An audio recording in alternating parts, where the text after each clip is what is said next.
Hey, Vern. Hey guys, Vern Danke. I thought today it might be of some value if I shared a little bit of my backstory of how I came to live in Asia. Now, I seem to recall something that an English teacher had said in high school, and it had to do with an essay that the students had to give an answer for.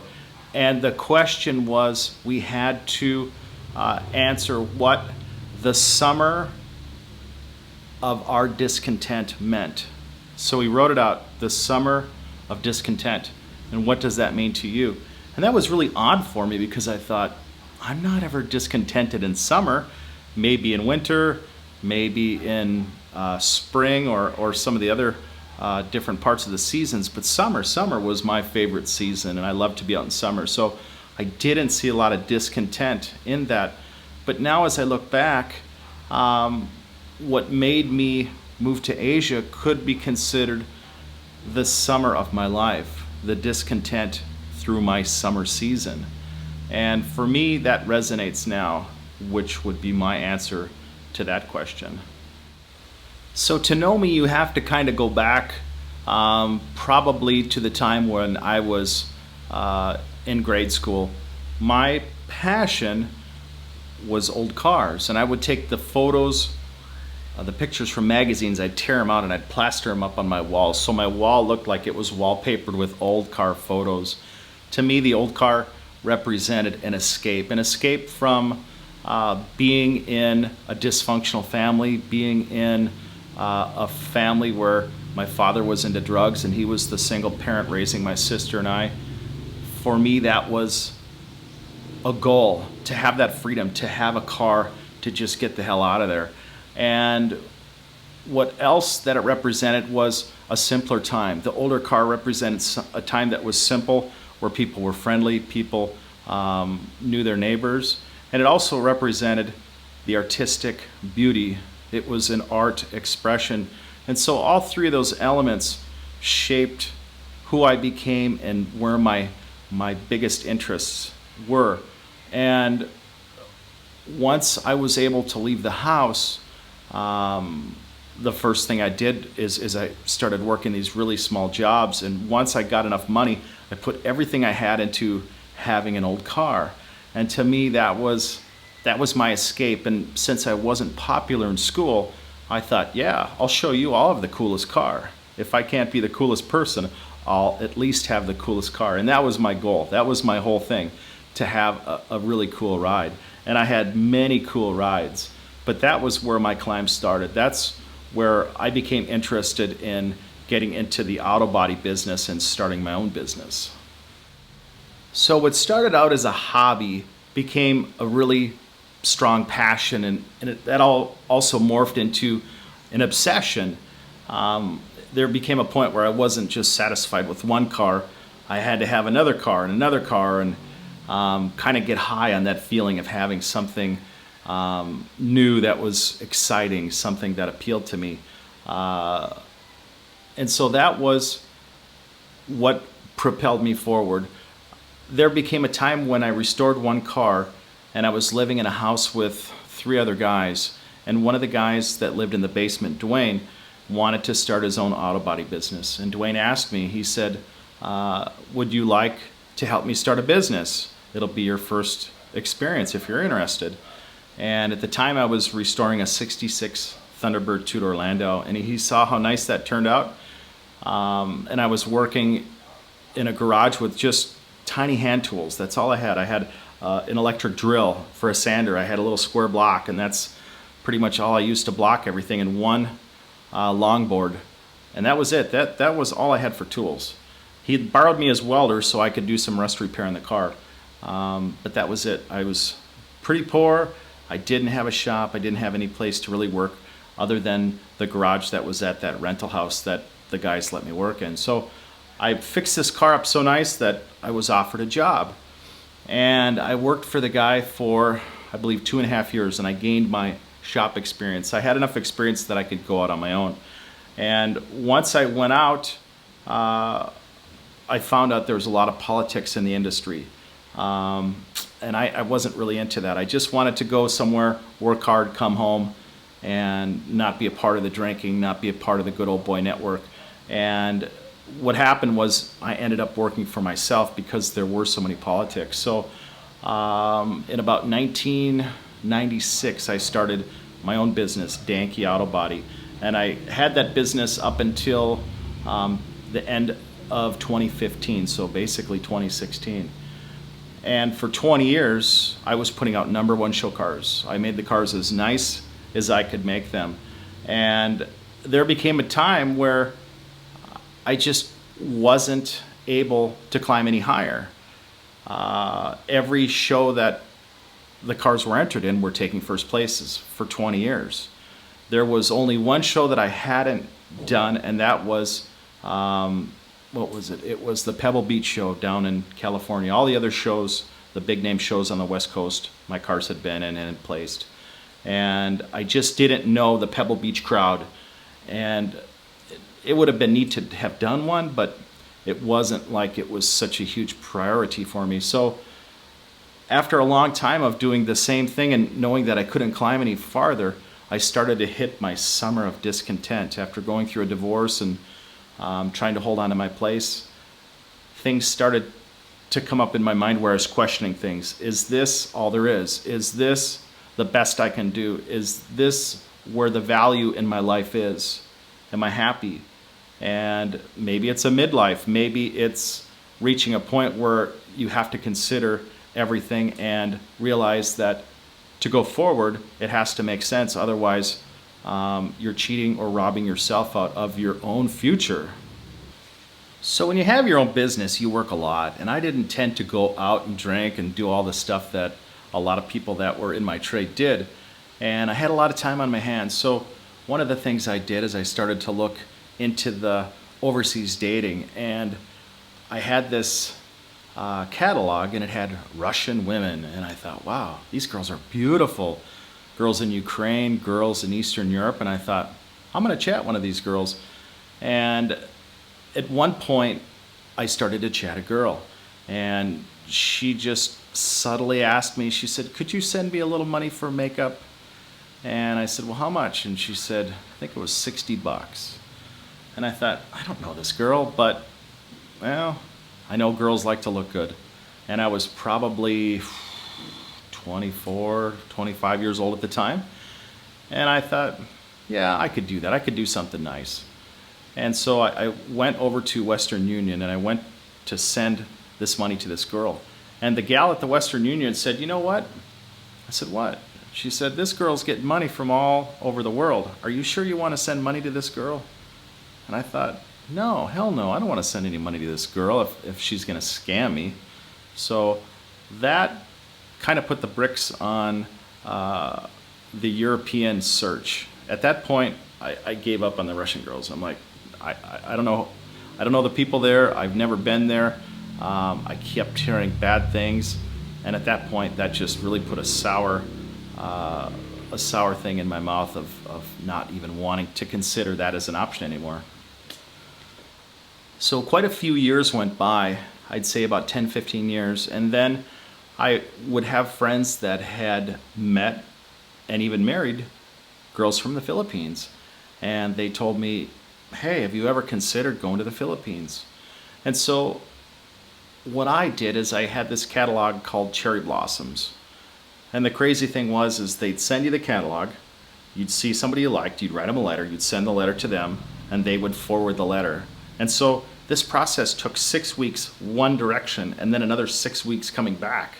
And so 12 weeks had passed by before I had even gotten a response. And I chatted this girl in Cebu, and this went on for maybe 6 months, almost a year, 9 months. And I was real serious about coming here, and this was about 2003.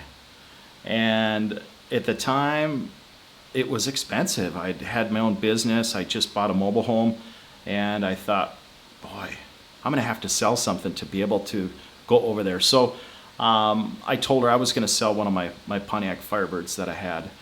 And she got cold feet, and at that time, she backed out. She's just kind of blew me off, and I felt really hurt. And then I ended up meeting my ex about 6 months later, the one that I did marry, and we ended up divorcing, unfortunately. But at that point, I always had it in my head: what would it have been like if I had gone over to the Philippines?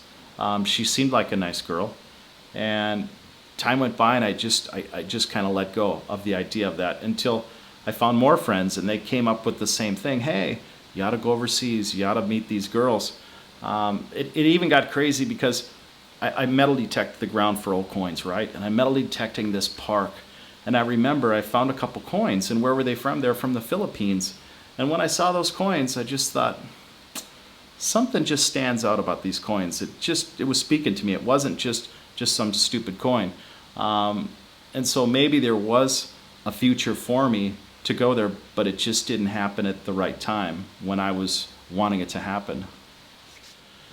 So I had went through a divorce, and I was trying to hold together my shop and the land and the house, and I was doing everything myself. And I thought, if I got sick and hurt, I could lose everything.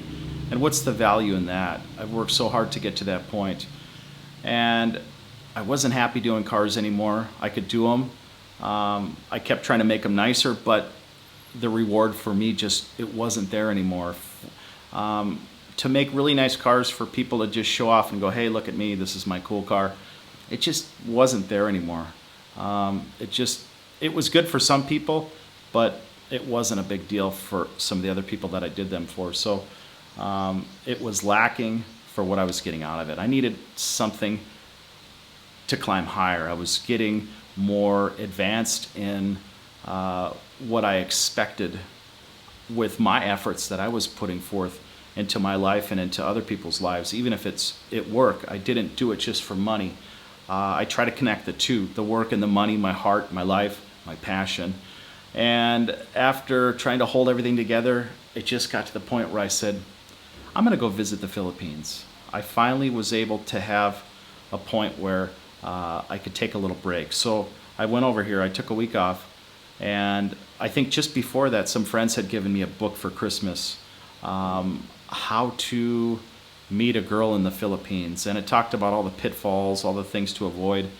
And it got me excited, and it got me perpetuating into that direction. And so I finally ended up coming here.